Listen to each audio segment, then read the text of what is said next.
Welcome to the joint meeting of O&M Committee. I need a motion to approve the minutes of last month's meeting.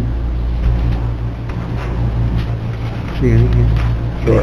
Get your hand up there. I saw his hand come up, but I didn't see anybody else. All right. All in favor? Aye. Opposed? Passed. There's not much on the agenda, so we're just going to move right down to number 5 and let the mayor or Jeff take over. Well, based on our experience of the past few years, I've been talking to Jeff and Lisa, and we've recommended some changes in the application that we have been using to sign events up. There's a couple, you should all have copies of them, I think. Did you distribute those? They're in the packet, yes. Okay. Pages 1 through 6 are the permit, and then you'll see in bold, I think, if you and Lisa can talk through the items that were modified, I think that would be helpful. For instance, on page 1, there's a line added in there. I don't have that. Yeah, I didn't bold mine. Oh, you So I didn't? thought Oh, I okay. bolded mine as Oh, well. okay. So, Well, there was a couple of changes made by the county attorney. right, that I think Lisa's copy is the one that incorporates all of She them. reviewed it.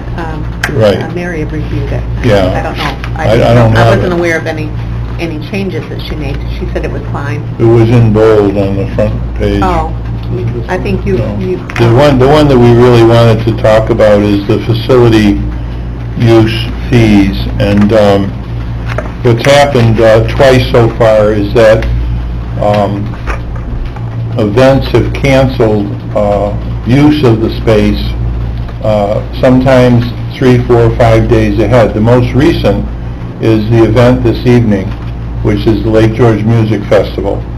He submitted his deposit of $500 to Lisa in time, but he never paid his use fee, which is $1,500 a day, 10 days prior to the event. Instead, called perhaps 3, 4 days ago, watched the weather, and decided to switch his event from the festival space to the Lake George High School. Now, that's the second time that's happened this year, the last time being the Lake George Film festival. Film Festival, who waited until the very last minute, had not paid his $1,500 fees in advance, and called about 10 days ahead and said he watched the weather and again switched the second day to the Lake George High School. So we were out those fees. In reading the application under Section 2, Facility Use Fees, and then see the attached fee schedule, which is at the end of the application, it says the following fees shall apply for use of the property. First, it's blank. That would be a $500 refundable deposit due with this application at least 90 days prior to the event. In the back, however, on the last page, it says enclosed deposit $500, non-refundable unless cancellation 90 days prior to the event. So, right now, with that, we feel we could keep the Lake George Music Festival's $500 deposit. However, what I'm suggesting is that one place it says $500 refundable, and then when you go to the back, it tells you you may not get that back if you cancel. That's fine. So what I'm suggesting we do is change that particular section to read, the following fees shall apply for use of the property, blank, non-refundable deposit. Insert that word there, due with this application at least 90 days prior to the event. The balance, that would be the balance of the use of the property. So you're using it 2 days, you owe $3,000. You're giving us $500 to hold that date. That's non-refundable. Plus a $500 refundable security deposit. So we're getting the security deposit at the end, with the fees, and we're telling him that's a security deposit. He knows he's going to get that back, or she does, if it, and we're getting a non-refundable deposit at the beginning with the application, which there's no chance of getting that back unless you cancel 90 days prior. And what I'm suggesting is we change the $500 to $1,000. For the security or? For the non-refundable deposit. Leave the security deposit at $5, but anybody that wants to lease or has the wherewithal to use this should certainly be able to send $1,000 deposit to secure the event. Even if they cancel 90 days ahead and we've turned someone else down, it's going to be very difficult to book this space in 90 days. $500 is not enough. And so that's open for discussion, but I'm going by what we've experienced this past year. $500. Actually, the film festival wanted this week. He moved up a couple of weeks. He didn't really want to do it. So he would have been here this week using it for 3 days rather than the film festival.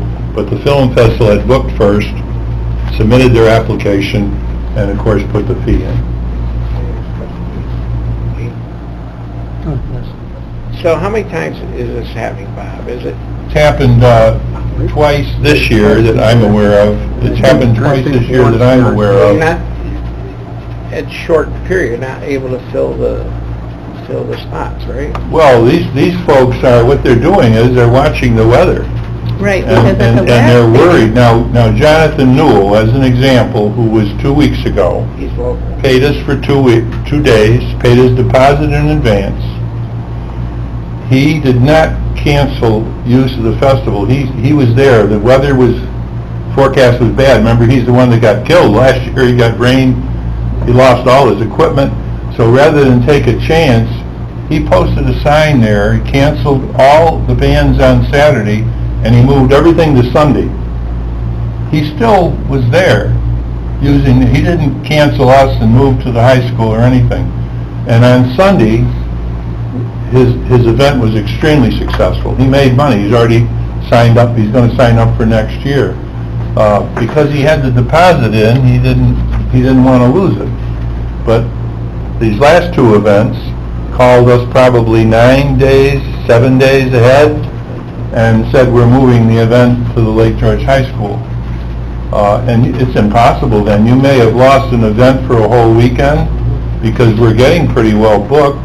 So I'm just suggesting that we get more upfront to secure the date. And that's non-refundable? That's not refundable. You put your application in, we accept it, we send them back, your date is secure, that's your date. And you're not going to get that money back. But 3 months prior. When you give us the balance, you give us the $500 security deposit as well. With the balance. With the balance. You At submit 10 that. days. 10 That's days 10 days prior. Submit that then. Now, you know you're going to get that back if you don't have any damage, the security. Now they're submitting the security deposit way up front. They're not paying us the big amount till 10 days before. That's too late, because they're watching the weather. And I don't mean to be mean, but we're in business here to fill the space. So Robert Millis was a whole different story. Robert Millis canceled his check came. Well, I wasn't going to say that. Well. His check did not clear the bank, and we tried to get it from him, and it never did. And in truth, I knew all the time he probably was going to cancel. He did cancel, but that's going to turn out to be a good thing. But again, that was done well in advance, and we were able to book the 24th, which I'm going to share with all of you. We got word that a big band was coming through, playing the area, and we went ahead and we filed an application yesterday. So we have the Marshall Tucker Band coming on the 24th of September. It's a 1-day event, but I think that we need something like this to put the festival space on the map. We need something like this to put our name out there and be successful. And we were able to get them at a very reduced price for one day, along with 2 other huge bands. So we'll have 3 bands on just the one day. And what they've asked, and we have complied, the town and village have given them each $3,000, and we had $10,000 left in occupancy tax from our joint committee, and because Millis had canceled, and we turned that over to them to book the Marshall Tucker Band. It's an opportunity where we can end the season with a very successful event. We think we'll sell that out, and again, keep the festival commons in the front of people. But I think it's important that we get that money up front. I've run this through our village board, and they agree. Let's get $1,000 to book the date, and it's not refundable, and we'll take the security deposit at the end and the balance. And that way we'll have at least some money here. If we get a cancellation, at least we'll have some meaningful amount in case we happen to lose another event. Well, that's an outdoor event, it's tough to, for these people, say, well, we'll wait 3 days and then cancel, so I think you're on the right track, personally. Yeah, I think if they put the money in, they're going to think more about it. We don't want people not to be successful, but when they book this space as it's currently constituted, they must understand that the weather plays, and that's the other reason why we're suggesting at the end of the application, again, I don't have the one with the changes for some reason. You don't either. I don't know what happened to it, but here it is. We're suggesting at the end of the application where that we add item number 13. The permittee understands that weather may impact the use, operation, and attendance at the event, and that the application fees are non-refundable. The permittee further understands that any cancellation of the event, unless done so by Warren County, Village of Lake George, or other jurisdictional agency, will also result in forfeiture. Jeff had a change to that. And that's on page 5 of the agenda packet. It's in everybody's packet. You had a change to the end of that. Yeah, my only thought on that was the language that says other jurisdictional agency could be an outside agency that doesn't involve the county or the village, like a liquor authority or something like that, in which case if an event is canceled because the event organizer doesn't follow through with some other agency, I don't think that would count as a forgiveness on the refund of a deposit. So to me, I think, and maybe the county attorney's office can review that, I think it's just if the county of Warren or the Village of Lake George cancels the event, then they get a refund. Otherwise, if it's some other agency we don't have authority over, that makes sense to me. I think it's just important at the very end to reinforce the idea that if the weather impacts their event, their application fee is non-refundable. It's just telling them again that, you better understand that there's no cover. Now, many of the folks, like Jonathan Newell, rented a tent, and they set it up properly, and he actually held close to 1,000 people under that tent on the day of the event, the second day, because it was sunny. But the same thing would have applied if it rained. He would have still had cover for his people, so he accommodated. That's the same thing with the Marshall Tucker Band. They're going to secure a very large tent that'll probably hold 750 to 800 people under cover, just in the event that it happens to rain. So I would just recommend that the county attorney's office look over all of those changes and that we implement them before we get into signing up people for the next season.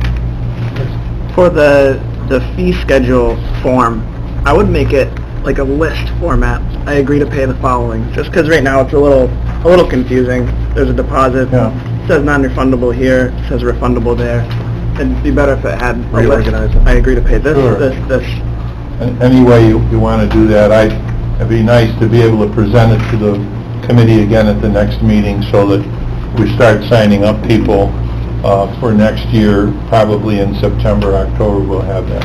In your shtick, did you ever tell anybody that, you could get them a deal on rain insurance? No. We used to buy it. I don't, did you? You can buy rain insurance. Yeah? Well, maybe some I'm of not them kidding. do, I don't We used to know. buy it for the park company. Maybe some of them do. I never mention rain when anybody talks to me at all. But you could put it part of the thing, you could broker rain insurance for them. No, never do. Well, that'd be great. It was expensive. Mr. Leggett, yes. Yeah, so Mayor, if you have a 2-day event, it's $1,000. If you have a 1-day event, it's $1,000. Yeah, well, yes, I didn't think about that. Hearing the deposit towards the number of days they're actually wanting to use it. That might be something. $1,000 a day.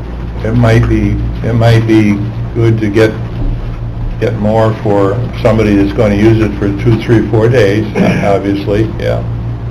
Maybe what you charge is $500 a day for whatever days they're applying for. If they're applying for 2 days, you get $1,000 deposit. If they're applying for 3, you get $1,500. That makes sense. That sounds good. Because some of the events are 3 or 4 days, or for instance, take the car, the Adirondack National Car Show. That's like a 4 or 5 day event. They should certainly secure. Yeah, that would $500 a day per use. Yeah. I'm If you just wanted thinking, 1,000 up front, though, why not 1,000 for the first day and 500 for each additional day? That's up to the But board. that's... I just think we need to get more up Come up front. with. They're both good suggestions. Yeah, and I didn't think, I agree. because some of them use More them. upfront, yeah. Some use it the whole week, and we should get more. All of a sudden, they could say to you 10 days ahead, I decided not to use the parking lot, or I decided not to use, you have to think about that, I decided not to use the festival space, and here you are, we're out maybe as much as $8,000, $10,000. I was going to say the same thing that Lisa did, and because really a 1-day event kind of kills the weekend anyway. So I think we want to be, if they deposit $1,000 of their fee up front, non-refundable for, the first day, and then Right. 500 additionals, I think that's fair. That sounds good. That sounds like it. I'll write some, yeah, that sounds good to me. That's a great idea. Thank you. The way we, just incidentally, since the mayor mentioned it, the way we handle the parking lot, because the parking lot really is only reserved exclusively for an adjacent festival. We don't, they're in conjunction, so essentially if we don't get the payment ahead of time, I don't close the lot. So it's, for us, it's easy because we can make a last-minute decision that we're not closing the lot, and we just leave it open so we don't lose any of our normal customer business. But it's different in that we only reserve the lot for the adjacent festival You can space still anyway. recoup some money. Right. Yeah, we can, that's right. So I had a change on there too, and you had another change too, that's been highlighted here. Responsible for all cleanup and garbage removal, On page including one. renting a dumpster. Yeah. Yes, Page 1, item 4. yeah. You have a copy, does the attorney have? It's in the packet. Yeah, okay. So it's on yeah, page put the 1, item dumpster 4. in it. Put the dumpster in there too. So the county attorney's office requests wording on the certificates of insurance for Warren County. Warren County, its boards, officers, and employees will be each named as additional insured on a primary non-contributory basis. So I feel that the village should have the same coverage. So I've amended that to read Warren County and the Village of Lake George, their boards, officers, and employees. That was one change. The other was on the liquor liability section to be added as additional insured on that as well. But I did get a little pushback from one of the agents saying that that didn't follow ISO rules, which is the Insurance Services Organization. And then Mary Cassane checked with our insurance contact, and some companies allow it, some companies don't. So we're going to try. to get additional insured on the liquor liability wise, wonderful. If it doesn't, we'll have to go with it. All right. Try it, see what happens. The only other thing that I had to report, Mr. Chairman, was we got a call from the New York State Dormitory Authority that the stage was in its last stages of approvals. We submitted the application November 1st of 2016, and they said that we could expect to get our approval in the next few weeks. If we do, we're all set to go to bid. Your offices of purchasing has drawn up the specifications for the stage to put it out to bid. So I would just like approval, if it's possible, from this committee, that if we get approval at any time in the next few weeks, that we're authorized to have your purchasing department put the stage out to bid. No, I think we can do that, right? So we don't have to wait a whole month in case it comes in 2 weeks, we get a jump on it. Well, I talked to the two stage companies that are bidding, and they said unless they get the order, and we know it's going to take a couple months to do the bid process, by November 1st, we probably won't have the stage for use next summer. So that's the only reason I'd like to just... All right, go ahead, Jeff. Yeah, I would just recommend that we get that out to the committee, because that's been a while since we talked about it, and I can't recall if at the time we last discussed it, that was probably a year or year and a half ago, whether there was consensus on the committee on what exactly we were asking for, what size stage, what features the stage would have. So I think it would be important before we go to bid to get that out to the committee members, and then plan on reviewing that. End of September would be our next committee meeting. So we can bring that back just for a final nod for the committee to make any final adjustments before it goes to bid. Your purchasing department lady has, we'll get copies of it. We got it. Yeah, I think she already has the folder. She's already drawn it up. Right. Notice for the paper, everything was all set to go, and then we decided to apply, for the grant. So I'll put that on the agenda for next month. Yep. Okay, the next item I had for discussion was regarding this permit application too, and it may not require any changes, but if you look at page 4 on the permit, under item 3, there's a section on damages, garbage removal, and it refers to assessing costs for damage to the property due to acts or omissions by the permittee if he doesn't clean up well or if there's damages. And upon inspection, after the event, the superintendent of public works or his designee reserves the right to assess damage or cleanup costs and bill costs to the permittee. So this has happened occasionally where we've had damage. The most recent one was some tent stake damage on some of our sprinkler systems. It cost about $100 to repair. And so our intent, that was for Americade, and our intent was to withhold $100. I'm getting pushback from the treasurer or the auditor's office, I think, that they want a resolution. And so I'm going back to this and looking at this and saying, okay, the permit says I can designate costs for damages, and the permit is adopted by the board. So I guess the question is for committee, is it the intent that I have to come back to and get a board resolution to assess damages? Or is the intent that the adoption of the permit gives me the authority to assess those damages and withhold deposits? And I'm springing this on Ben, so I apologize, but I guess what is the intent of the committee? Ben can accommodate language whichever which way, but if, for instance, with a $100 sprinkler thing that the event said, okay, fine, we'll pay for the $100 in repairs, do we really need a board resolution? I'll look into it. I wouldn't imagine so, though. This form was approved by our office, right? The actual application? The original one, yes. Right. Okay. A couple of years ago.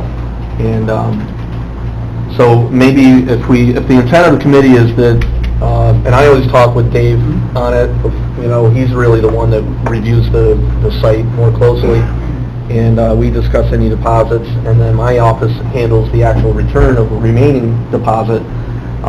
So maybe we can either strengthen language to clarify that authority lies in my office, or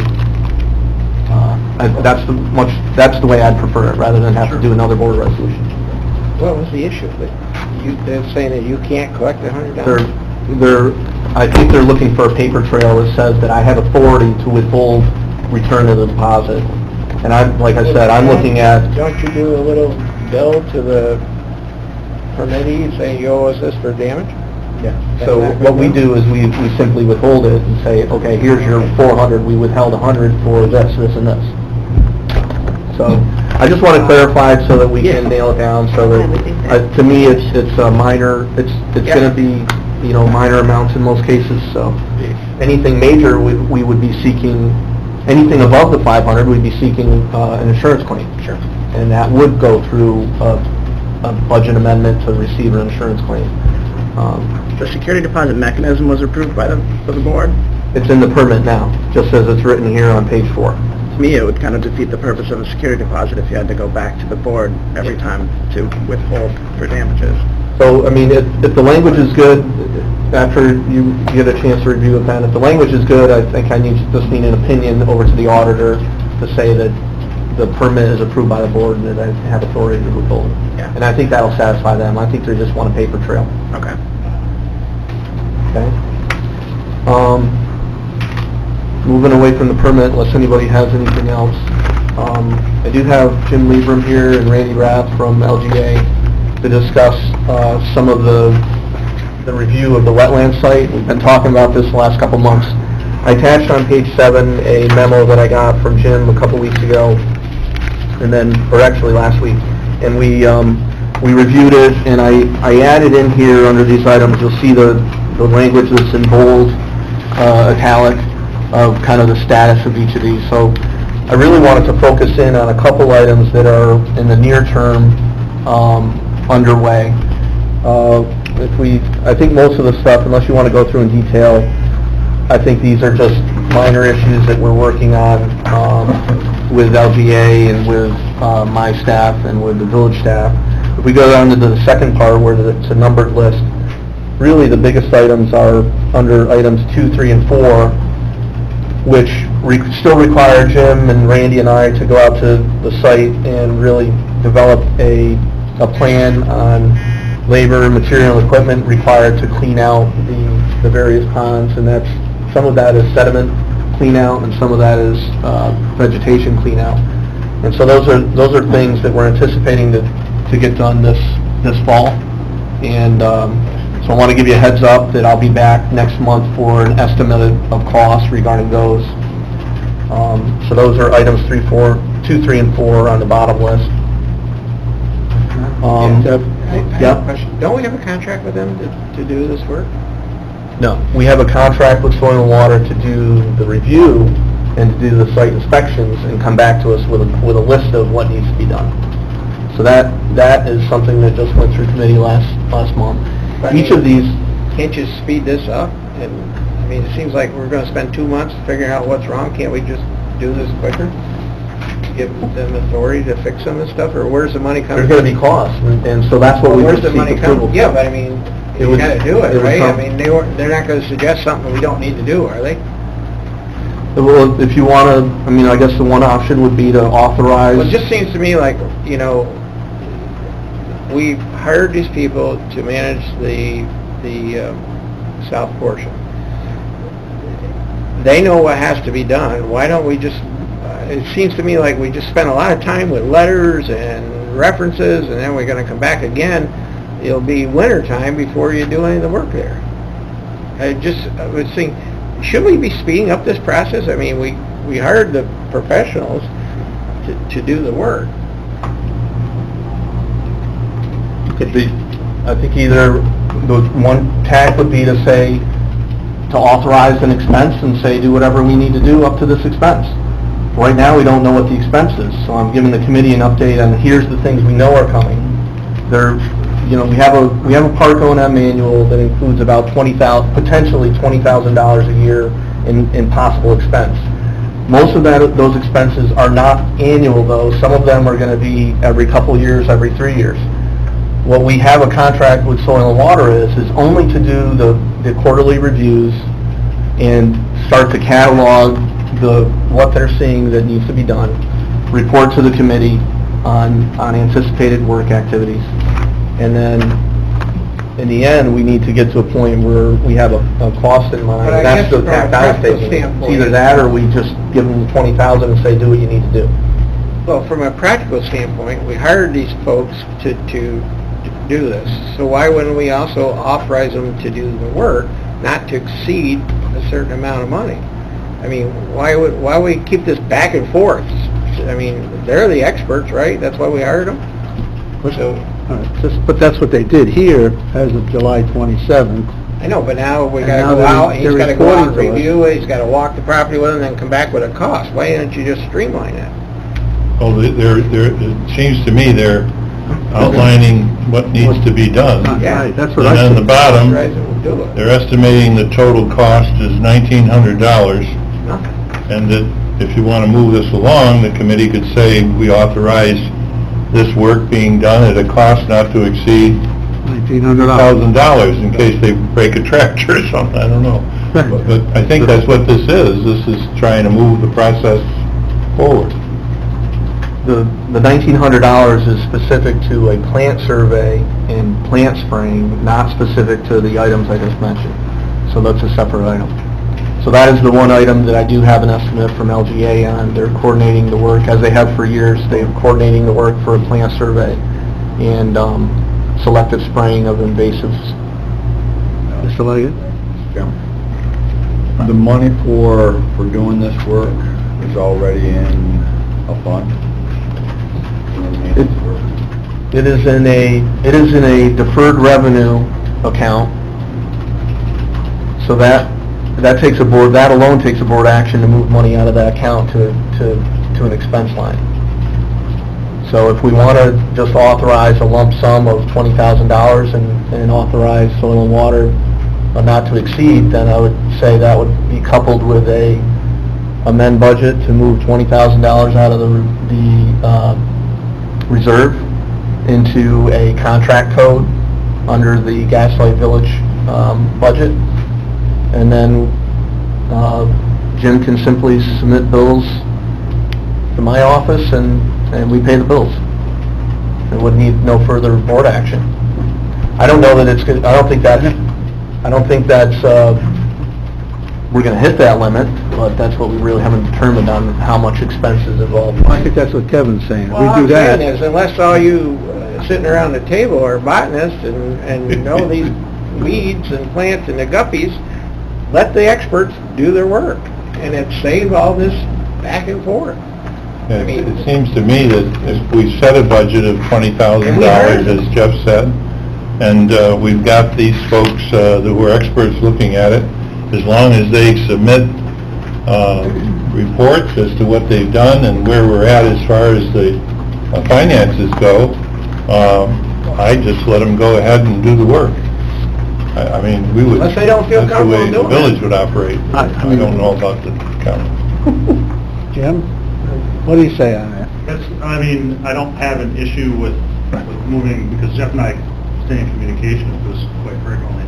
The one thing is you have to recall, I mean, we are not part of the Westbrook ownership. So the county is the owner. So what I would say is contracts, how do they have the agreements?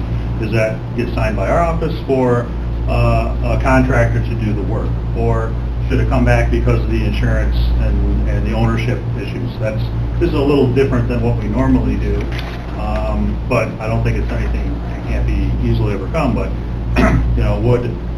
when we go out there and determine that, all right, we were to recommend cleaning out half of the ponds this year and to keep it easy, odd ponds, odd years, even ponds, even years, and we come up with an estimate. Now the request for quotes goes out from who receives them back, that's the part that I would ask. So, because, I don't know if we can incur, $15,000 of expenses that way. Maybe we can, but we're pretty locked on our budget every year. And I know since it comes out of that deferred fund, would that be better for the county to do it? I have no issue with oversight and management working to develop that, but it was actually the hiring of the contractors, the question that I would